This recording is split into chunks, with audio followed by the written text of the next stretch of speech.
Hi hello friends, welcome back to my channel. ಇವತ್ತಿನ ನನ್ನ ಬ್ಲಾಗಲ್ಲಿ ನಿಮಗೆಲ್ಲ ಒಂದು ಕಿಚನ್ ಟಿಪ್ಸ್ನ ತಂದಿದ್ದೀನಿ. ಅಂದರೆ ಯೂಶ್ವಲಿ ನಾವೀಗ ಏನು ಗ್ಯಾಸ್ ಬರ್ನರ್ಸ್ ಅಡುಗೆ ಮಾಡುವಾಗ ಇದೆಲ್ಲ ಆದರೂ ಏನೋ ಒಂದು ಹಾಲು ಉಕ್ಕಿರ್ಬೋದು, ಸಾಂಬಾರು ಈ ಥರ ಏನಾದರೂ ಒಂದು ಉಕ್ಕಿ ತುಂಬಾ ಗಲೀಜಾಗಿರುತ್ತೆ, ಕರೆ ಕಟ್ಬಿಟ್ಟಿರುತ್ತೆ. ಆ್ಯಂಡ್ ಅದರಿಂದ ಹೋಲ್ಸ್ ಕೂಡ ಬ್ಲಾಕ್ ಆಗಿರುತ್ತೆ. ಇಂಥ ಟೈಮಲ್ಲಿ ನಮಗೆ ಗ್ಯಾಸ್ ಸರಿಯಾಗಿ ಅಂಟೋದಿಲ್ಲ, ಮತ್ತು ಅದು ತುಂಬಾ ಸಣ್ಣಗೆ ಬರ್ತಾ ಇರುತ್ತೆ ಉರಿ ಕೂಡ. ಸೊ ಮತ್ತು ಗ್ಯಾಸ್ ಕೂಡ ಇದರಿಂದ ವೇಸ್ಟ್ ಆಗ್ತಾ ಇರುತ್ತೆ. ಸೊ ಇದಕ್ಕೆಲ್ಲ ನಾವು ಮನೆಯಲ್ಲೇ ಇರುವಂಥ ಇಂಗ್ರೀಡಿಯೆಂಟ್ಸ್ನ ಯೂಸ್ ಮಾಡಿಕೊಂಡು ಹೇಗೆ ಅದನ್ನು ನಾವು ಕ್ಲೀನ್ ಮಾಡ್ಕೊಳ್ಬೋದು ಅನ್ನೋ ಒಂದು ಟಿಪ್ಸ್ನ ನಾನು ಶೇರ್ ಮಾಡ್ತಾ ಇದ್ದೀನಿ. ಇದಕ್ಕೆ ಏನಿಲ್ಲ, ಮನೆಯಲ್ಲೇ ನಾವು ಈಗ ರಾತ್ರಿ ಅಂದರೆ ಡೇ ಟೈಮಲ್ಲಿ ಮಾಡೋಕ್ಕಾಗಲ್ಲ, ರಾತ್ರಿ ಮಲ್ಗೋಕ್ಕೂ ಮುಂಚೆ ನಾವು ಇದನ್ನು ಮಾಡಿ ಇಟ್ಬಿಟ್ರೆ ಬೆಳಗ್ಗೆ ನಾವು ಈಸಿಯಾಗಿ ಇದನ್ನು ಕ್ಲೀನ್ ಮಾಡಿಕೊಂಡು ಯೂಸ್ ಮಾಡ್ಕೊಬೋದು. ನಾನಿಲ್ಲಿ ಏನು 3 ಬರ್ನಲ್ ತೊಗೊಂಡಿದ್ದೀನಿ, ಅಲ್ಲಿ ನೋಡ್ಬೋದು ಯಾವ ಥರ ಅದು ತುಂಬಾ ಬ್ಲ್ಯಾಕ್ ಆಗಿ ಗಲೀಜಾಗಿದೆ. ಸೊ ಅದಕ್ಕೆ ನಾನಿಲ್ಲಿ ಒಂದು ಈನೋ ಪ್ಯಾಕೆಟ್ ಇರುತ್ತಲ್ವ ಅದನ್ನು ತೊಗೊಂಡಿದ್ದೀನಿ. ಮತ್ತು ನಾನಿಲ್ಲಿ 2 ನಿಂಬೆ ಹಣ್ಣನ್ನು ಕಟ್ ಮಾಡಿಕೊಂಡು ಆ ಒಂದು ನಿಂಬೆ ಹಣ್ಣಿನ ರಸನ ಅದಕ್ಕೆ ಹಾಕ್ಕೊಬೇಕಾಗತ್ತೆ. ಸೊ ಅದನ್ನು ಹಾಕ್ಕೊಂಡು ನಾವು ಇದಕ್ಕೆ ಒಂದು ಏನು ಈ ವಿನೆಗರ್ ಇರುತ್ತಲ್ಲ ಅದನ್ನು ಸಹ ಒಂದು 2 ಸ್ಪೂನಷ್ಟು ವಿನೆಗರ್ನ ಹಾಕ್ಕೊಬೇಕಾಗುತ್ತೆ.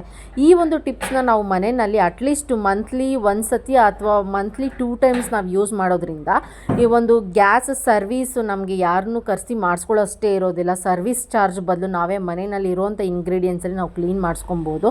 ಸೊ ನಮಗೆ ತುಂಬ ವರ್ಷಗಳ ಕಾಲ ಸಹ ಬಾಳಿಕೆ ಬರುತ್ತೆ ನಮಗೆ ಗ್ಯಾಸ್ ಸ್ಟವ್ ಏನಿದೆಯಲ್ಲ ಅದು ಕೂಡ. ಸೊ ನಾನಿಲ್ಲಿ ಒಂದು ನಿಂಬೆಹಣ್ಣು 2 ಇತ್ತಲ್ವ ಅದನ್ನು ರಸನ ಹಾಕ್ಕೊಂಡು ನಾನಿಲ್ಲಿ ಸೋಡಾ ಒಂದು 2 ಸ್ಪೂನಷ್ಟು ಹಾಕ್ಕೊಳ್ತಾ ಇದ್ದೀನಿ. ಅದ್ರ ಜೊತೆಗೆ ಏನು ವಿಮ್ ಲಿಕ್ವಿಡ್ ಇರುತ್ತಲ್ವ ಅದನ್ನು ಸಹ ಒಂದು 2 ಸ್ಪೂನಷ್ಟು ಹಾಕ್ಕೊಂಡು ನಾವಿಲ್ಲಿ ಒಂದು ಬಿಸಿ ನೀರನ್ನು ಹಾಕ್ಕೋಬೇಕು. ಚೆನ್ನಾಗಿ ನೀರನ್ನು ಕಾಯಿಸಿಬಿಟ್ಟು ಆ ಒಂದು ಬಿಸಿ ನೀರನ್ನು ಹಾಕ್ಕೊಬೇಕು. ನಾನು ಆ ನಿಂಬೆಹಣ್ಣು ಹೋಳುಗಳನ್ನ ಕೂಡ ಅದರಲ್ಲೇ ಹಾಕ್ಕೊಂಡ್ಬಿಟ್ಟಿದ್ದೀನಿ, ಚೆನ್ನಾಗಿ ಅದು ಕೂಡ ಬಿಸಿನೀರಲ್ಲಿ ಮೆಲ್ಟಾಗಿ ಅದರಲ್ಲಿರೋ ರಸ ಎಲ್ಲ ಬಿಟ್ಕೊಳ್ಳುತ್ತೆ ಅಂತ.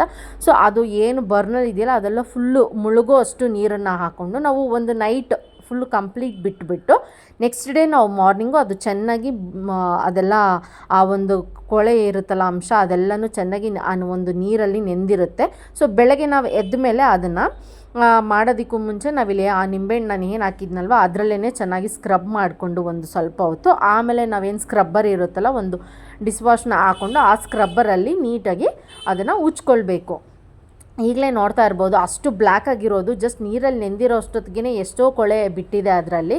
ಸೊ ಆ ನಿಂಬೆಹಣ್ಣಲ್ಲಿ ಉಜ್ತಾ ಇನ್ನಷ್ಟು ಅದು ಕ್ಲೀನ್ ಆಗುತ್ತೆ. ಮತ್ತು ಸ್ಕ್ರಬ್ಬರಲ್ಲಿ ತೊಗೊಂಡು ಇನ್ನೂ ಅದು ಸ್ವಲ್ಪ ಬ್ಲ್ಯಾಕಾಗೆಲ್ಲ ಇರುತ್ತಲ್ಲ ಅದನ್ನೆಲ್ಲ ಸ್ವಲ್ಪ ಗಟ್ಟಿಯಾಗಿ ಬ್ರಷ್ ಮಾಡಿದಾಗ ಅದು ಕೂಡ ಕಂಪ್ಲೀಟಾಗಿ ಹೋಗುತ್ತೆ. ಸೊ ನಾವು ಇದನ್ನು ನೋಡ್ಬೋದು ಮನೆಯಲ್ಲಿ ಏನೇನಿತ್ತೋ ಒಂದು ವಿನೆಗರು ಮತ್ತು ಸೋಡಾ, ನಿಂಬೆಹಣ್ಣು ಇದೆಲ್ಲನೂ ನಾವು ಮನೆಯಲ್ಲಿರುವಂಥ ಸಾಮಾನ್ಯ ಯೂಸ್ ಮಾಡಿಕೊಂಡು ನಾವು ಕ್ಲೀನ್ ಮಾಡ್ಕೋಬೋದು.